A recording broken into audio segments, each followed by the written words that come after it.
Welcome back to सुबह सवेरे पाकिस्तान। सुना है एक जिस तरह से कहते हैं ना, सुना है बहुत सस्ता है खून वहाँ का एक वादी जिसे लोग कश्मीर कहते हैं।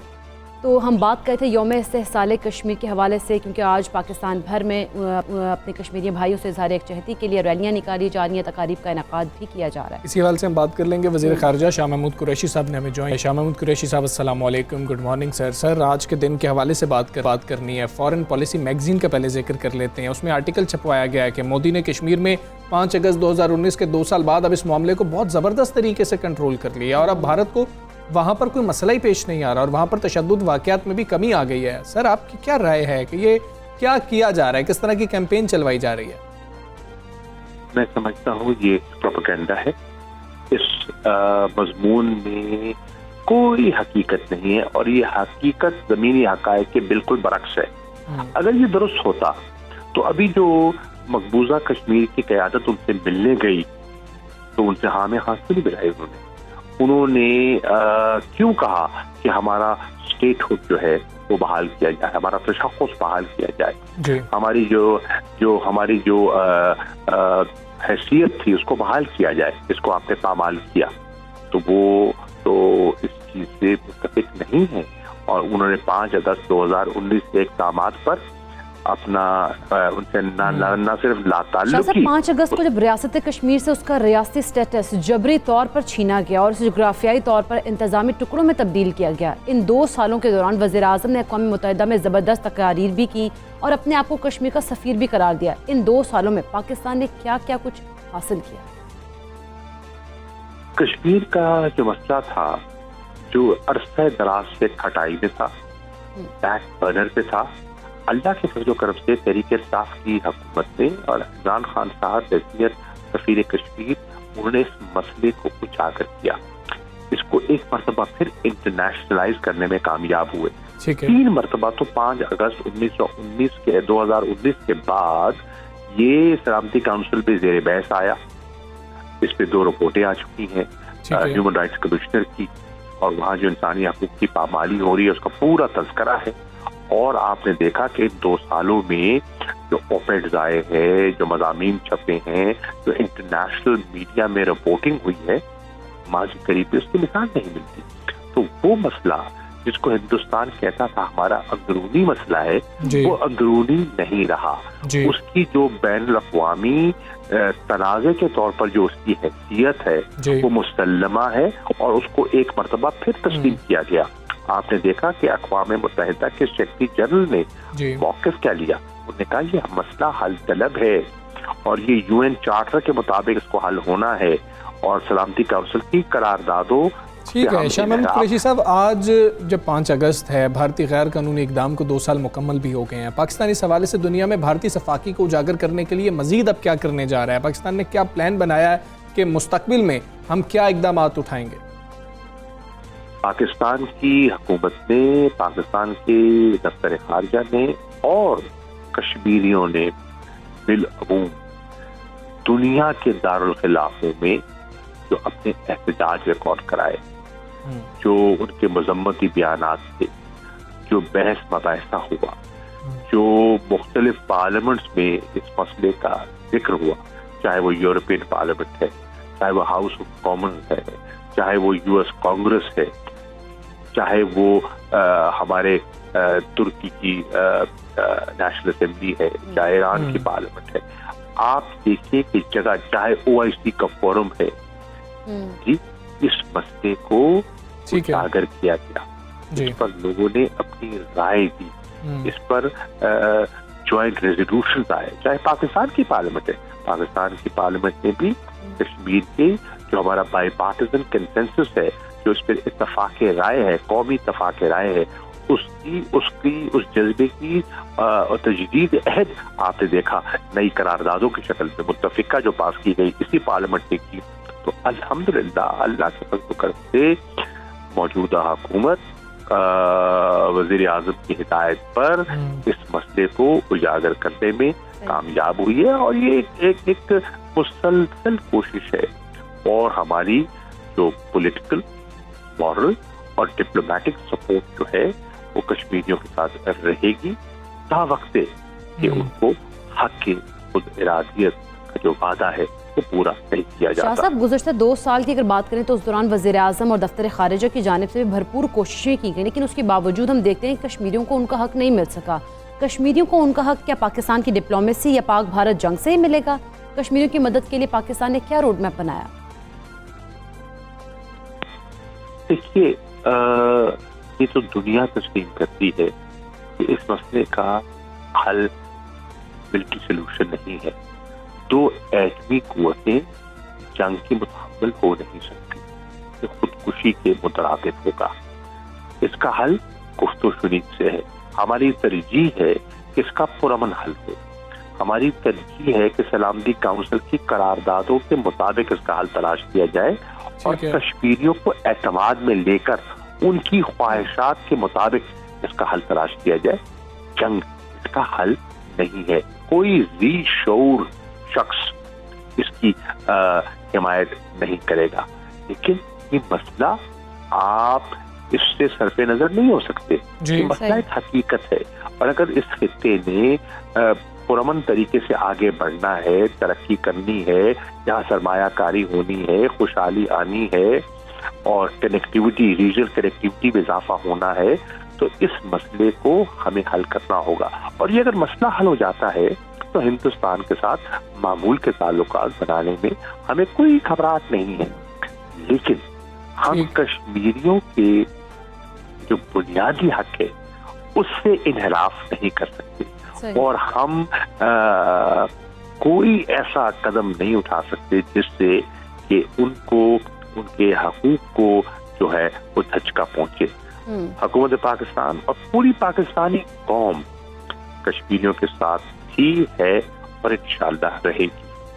ٹھیک ہے. وزیر خارجہ شاہ محمود قریشی صاحب سب سویرے پاکستان سے بات کر رہے تھے. ان کی گفتگو آپ نے ملاحظہ کی ہے، اور یوم استحصال کے حوالے سے وہ گفتگو کر رہے تھے اور اس عزم کا اظہار کر رہے تھے کہ پاکستان کشمیریوں کی مدد کے لیے ہمہ وقت تیار ہے اور کشمیر پاکستان کی شہرہ ہے. کچھ شب ہم نے تعلیم کی بات بھی کر. بالکل ایسا ہی ہے، کیونکہ ملک میں تعلیمی معاملات کی جو پہلے ہی ہم دیکھتے ہیں کہ کوئی زیادہ قابل فخر تو اسی سچویشن نہیں تھی، لیکن اب رہی صحیح جو کسر ہے وہ کورونا وبا نے بھی نکال دی اور ہمارے تعلیمی نظام کو مزید پیچھے کی جانب دھکیل دیا ہے. اچھا، دنیا بھر میں اثرات آئے ہیں اور بڑا نقصان ہوا ہے تعلیم کا، اور پاکستان میں بھی اس وبا کا سب سے بڑا شکار اگر دیکھا جائے. ہم ویسے تو بات کرتے ہیں کہ جی کہ اگر یہ دیکھ لیا جائے ریسٹورانٹ انڈسٹری ہے جی، ان کو بھی بہت نقصان ہوا، فلاں انڈسٹری ہے ان کو بھی بہت نقصان ہوا، لیکن اگر حقیقی طور پر سمجھا جائے اور مہذب اقوام کی بات کی جائے تو تعلیم کو سب سے اوپر رکھا جاتا ہے، اور شاید سب سے زیادہ نقصان تعلیم کا ہی ہوا ہے. خاص طور پر پرائمری اور مڈل لیول پر ہم دیکھیں صورتحال تو بہت تشویشناک ہے. یونیسکو کے مطابق پاکستان میں 2 کروڑ 80 لاکھ بچے جن کی عمریں 5 سے 16 سال ہیں اسکول ہی نہیں جاتے. اچھا، اعداد و شمار کے مطابق پاکستان میں اس عمر کے 41% بچے ہیں. سب سے زیادہ پریشان کن سوال تو یہ ہے کہ کیا اب ہم وبائی مرض سے نمٹنے کے لیے بہتر طور پر تیار ہیں؟ پرائمری، مڈل اور سیکنڈری سکولز کے طلباء کے لیے تعلیمی سرگرمیاں دوبارہ شروع کرنے کے لیے کیا اقدامات کیے گئے ہیں، خاص طور پر وہ لوگ جو نجی طور پر چلنے والے اداروں میں تعلیم حاصل کرنے کی سکت ہی نہیں رکھتے؟ ہاں جی، اور پائیدار ترقیاتی اہداف 2030 کی اسٹیئرنگ کمیٹی کی سفارشات کو مد نظر رکھتے ہوئے ضروری ہے کہ ایسے اقدامات سے گریز کیا جائے جو پہلے سے کمزور سکول سسٹم کو مزید خراب کر سکتے ہیں. ان حالات میں ایک ایسا لچکدار تعلیمی نظام قائم کرنا وقت کی ضرورت ہے جو ہمیں تعلیم کے میدان میں جدید ٹول سے لیس کر سکے. بالکل ایسی ہے، تاکہ پاکستان کے جو لٹریسی ریٹ ہے اس میں بھی بہتری آ سکے. ساری صورتحال پہ ہم بات کر لیتے ہیں. ہمارے ساتھ ہیں معروف ماہر تعلیم عائشہ رزاق صاحبہ. السلام علیکم، گڈ مارننگ. ڈاکٹر عائشہ، پاکستان میں پہلے ہی ہم دیکھتے ہیں کہ 41% بچے جو ہے اسکول سے باہر ہے، جبکہ کورونا کی وجہ سے یہ صورتحال تو مزید خراب ہو گئی ہے. کیا کووڈ کی وجہ سے اسکول ڈراپ، یا آپ کہہ سکتے ہیں کہ پاکستان میں دنیا بھر کی طرح کیا ہوا ہے، مطلب پاکستان میں صورتحال کیوں بگڑ گئی ہے اور یہ معاملہ زیادہ دیکھا نہیں جا رہا پاکستان میں؟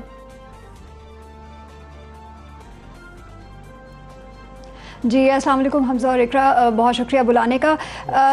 جیسے آپ دونوں نے تھوڑا سا وہ شروع میں بتایا ہے کہ یہ اس طرح کا معاملہ تھا پچھلے سال جب خاص طور پہ اسکول بند ہونے شروع ہوئے تھے کہ پوری دنیا کے اندر وہ ایک ہی سچویشن نظر آ رہی تھی، اور یہ وہ اس طرح کا آپ سمجھ لیں تھوڑا معاملہ تھا کہ کوئی بھی جس طرح کہہ رہے تھے نا کہ کوئی بھی سسٹم ریڈی نہیں تھا اس کو ڈیل کرنے کے لیے. تو پچھلے سال تو یہ بات سمجھ آ رہی تھی جب یہاں پہ بھی مارچ اپریل میں اسکول بند ہونے شروع ہو گئے پاکستان میں، لیکن اس کے بعد پھر آپ کو پتہ ہے کہ فال میں جا کے सितंबर अक्टूबर में रीओपनिंग हो गई थी, फिर क्लोज हो गया, फिर ओपन हो गया, वो एग्ज़ाम का बीच पे सिलसिला शुरू हो गया। अब कल NCOC की मीटिंग के बाद डिसाइड किया कि सिंध में तो हालात बहुत ख़राब हैं, तो उन्होंने कहा कि 8 अगस्त के बाद हम देखते हैं क्या फ़ैसला करना है। स्कूल खोलने का, एग्ज़ाम्स भी पोस्टपोन कर दिए हैं जो 9वीं के और 11वीं के चल रहे थे। बाकी सूबों में उन्होंने ये डिसाइड किया और ये ओवर टाइम वैसे लर्निंग की है। मेरे अपने भी जो प्रोविंसेस में डिपार्टमेंट्स के साथ काम होता रहता है, मैंने ये चीज़ उसमें रियलाइज़ की है कि आहिस्ता आहिस्ता थोड़ी फ्लेक्सिबिलिटी, थोड़ी सी जिस तरह होता है ना कि डिसीजन मेकिंग के अपने जो लोकल हालात हैं उसके मुताबिक हमें कैसे करना चाहिए, थोड़ा सा ये नज़र आना शुरू हुआ है। बहुत ज़्यादा प्रिपेयर्ड हम अभी भी नहीं हैं, लेकिन कम अज़ कम मुझे जाके अब ये नज़र आता है कि शुरू में वो जो होता था ना कि एक ब्लैंकेट क्लोजिंग कर दें या ब्लैंकेट ओपनिंग कर दें, अब वो ये देखते हैं कि अच्छा आपके डिस्ट्रिक्ट में क्या हालात हैं, आपके सूबे में क्या हालात हैं। अब जिस तरह कल NCOC ने कहा है कि चलें अगर बहुत ज़्यादा रश का मसला हो जाता है तो ये डिसाइड कर लें कि 50% एनरोलमेंट के साथ या अटेंडेंस के साथ आप स्कूल चलाते रहें, बंद ना करें, स्टैगर कर दें, यानी कि मॉर्निंग इवनिंग शिफ्ट कर दें, 50% वो अटेंडेंस पे ले जाएं, बच्चे आधे जो हैं वो एक दिन आए, आधे दूसरे दिन आए। तो कुछ थोड़ी सी तब्दीली इस तरह से नज़र आ रही है, लेकिन वो आपकी बात ठीक है कि कोई बहुत ज़्यादा अभी जो कहते हैं ना कि प्रेपरेशन, अनफॉर्चुनेटली हमारे पास स्कूल सबसे पहले बंद हो जाता है और सबसे आखिर पे खुलता है, जबकि पूरी दुनिया में वो कहते हैं कि the schools should close last and open first.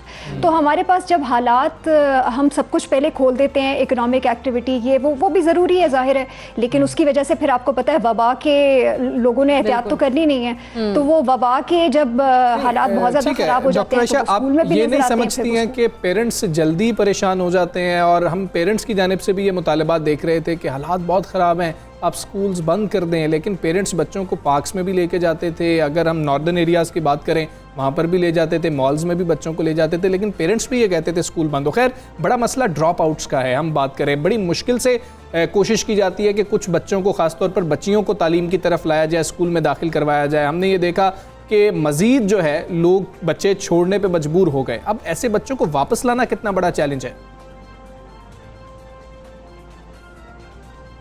वापस लाना काफ़ी बड़ा चैलेंज होगा हमजा, बल्कि वो जो आपकी शुरू में, पहले मैं उससे शुरू करती हूँ, पेरेंट्स की बात बिल्कुल ठीक है, लेकिन देखिए ये पेरेंट्स वो हैं जिनके बच्चों की फिर भी थोड़ी बहुत कॉन्टीन्यूटी थी।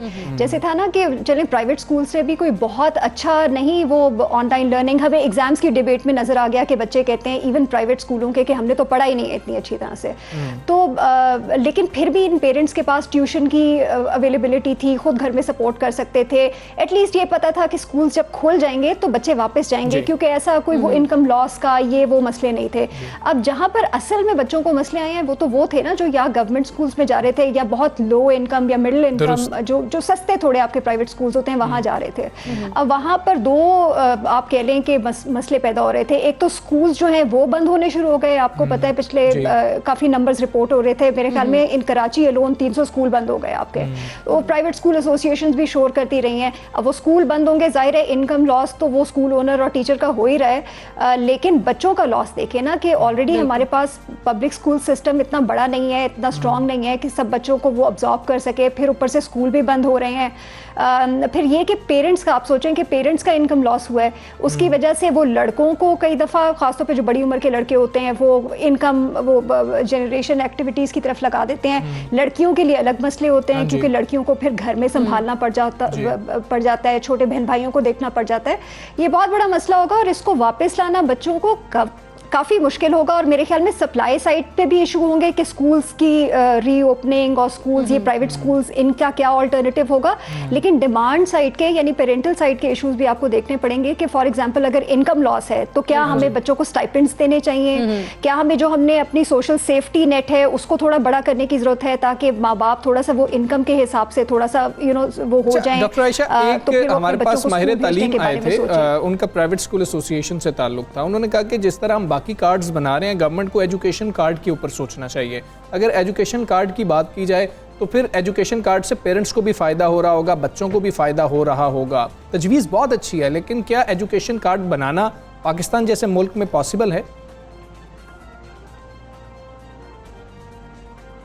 اچھا ایجوکیشن کارڈ کی حمزہ پتہ نہیں انہوں نے، میں نے خیر یہ والا شو نہیں دیکھا آپ کا، لیکن ایجوکیشن کارڈ کا مطلب کیا ہے؟ مجھے یاد ہے کہ پچھلے سال کچھ مہینوں پہلے میں ایک صوبے میں بیٹھی ہوئی تھی اور ایک منسٹر صاحب یہ گفتگو کر رہے تھے ایجوکیشن کارڈ کی. اب آئی ڈونٹ نو وہ سیم کانسیپٹ تھا یا نہیں، لیکن مسئلہ یہ ہے کہ یہ جو پرائیویٹ ادارے کے جو بھی ہوں گے آپ کے پاس آئے تھے وہ تو پھر کوئی میننگ فل ایجوکیشن کارڈ کی بات کر رہے ہوں گے نا، لیکن جب ہم حکومتی اداروں سے اور منسٹر سے پوچھتے ہیں تو وہ ایجوکیشن کارڈ بیسکلی ایک صرف ایک پولیٹیکل گیمک ہوتی ہے. ایجوکیشن کارڈ یہ تھا، میں آپ کو بتاتا ہوں، تھوڑا سا ایلیبریٹ کرتا ہوں تاکہ آپ کے لیے کامنٹ کرنا آسان ہو جائے گا. وہ یہ تھا کہ ایجوکیشن کارڈ بنایا جائے کیونکہ پیرنٹس ٹیکس دے رہے ہیں تو گورنمنٹ وہ سبسڈی پیرنٹس کو دے، پیرنٹس کو وہ سبسڈی مل رہی ہوگی تو اس کارڈ کے ذریعے ڈسکاؤنٹ مل جائے گا پیرنٹس کو بچوں کی تعلیم کے لیے، اور وہ ڈسکاؤنٹ وہاں پر پے کر رہی ہوگی گورنمنٹ کیونکہ بچے ٹیکس دے رہے ہیں لیکن وہ سرکاری اسکولوں میں نہیں جا رہے ہیں، وہ پرائیویٹ اسکولز میں جا رہے ہیں. یہ ایک کانسیپٹ تھا، مطلب کہ اگر سرسری سا میں آپ کو بتا دوں. ہاں نہیں، اور یہ سملر ہے جو میں آپ سے وہ بات کر رہی تھی نا کہ آلریڈی بھی دیکھیں وہ تھوڑا بہت پبلک پرائیویٹ پارٹنرشپس کے تھرو واؤچر سکیمز یہ چیزیں تھوڑی بہت صوبوں میں چل رہی تھیں. یہ بہت اچھا وہ ہے، اصولاً تو دینا چاہیے. اصولاً تو جب سکولز بند ہو رہے تھے تو اس وقت جو لون سکیمز آپ نے چھوٹے بزنسز کے لیے شروع کی تھی آپ کو چاہیے تھا کہ آپ اپنے اسکولوں کے لیے بھی کرتے. تو یہ ایجوکیشن کارڈ ہاں سبسڈائز، دیکھیں ہمارے تو کانسٹیٹیوشن میں ہے کہ بچوں کو آپ نے مفت اور کوالٹی تعلیم دینی ہے، یہ حکومت کا ہی کام ہے. اب وہ کام پیرنٹس کی بیچارے وہ پرائیویٹ اسکول بھیج کے اپنی جیب سے پے کر رہے ہیں، یہ ایک الگ بات ہے، ہونا چاہیے لیکن اس کی پریکٹیکلٹی ہمارے جو ویسے ہی تعلیم کوئی ایسی پرائیورٹی نہیں ہے، پھر آپ فنڈز کا رونا ہمیشہ روتے رہتے ہیں. مجھے نہیں لگتا کہ یہ اس اسکیل پہ ہو سکے گا، لیکن ہاں بہرحال اگر اس کے اوپر انف میرے خیال میں وہ شاید بات کریں لوگ تو شاید حکومت کچھ سوچے. مجھے ویسے اس کی پریکٹیکلٹی یا فیزیبلٹی کوئی بہت زیادہ مستقبل قریب میں جیسے کہتے ہیں نظر نہیں آ رہی. بالکل ٹھیک ہے، تعلیم کے حوالے سے ویسے ہی دیکھیں تو پریکٹیکلٹی مختلف جو آئیڈیاز آتے ہیں ان کی ہمیں نظر نہیں آ رہی ہوتی ہے، خصوصی طور پر ہم تعلیمی شعبے کی بات کرتے ہیں. ڈاکٹر عائشہ رزاق بہت شکریہ آپ کا، سب سے میرے پاس سے آپ بات کر رہی تھی اور تعلیم سب سے بڑا مسئلہ ہے اور یہ سب سے بڑی ضرورت ہے کہ ہم یہ اس کو سمجھیں بھی. بالکل ایسے ہی سمجھنے کی بہت زیادہ ضرورت ہے. ہمیں یہاں پہ بریک لینے کہیں مت جائے گا، دیکھتے رہیے صبح سویرے پاکستان.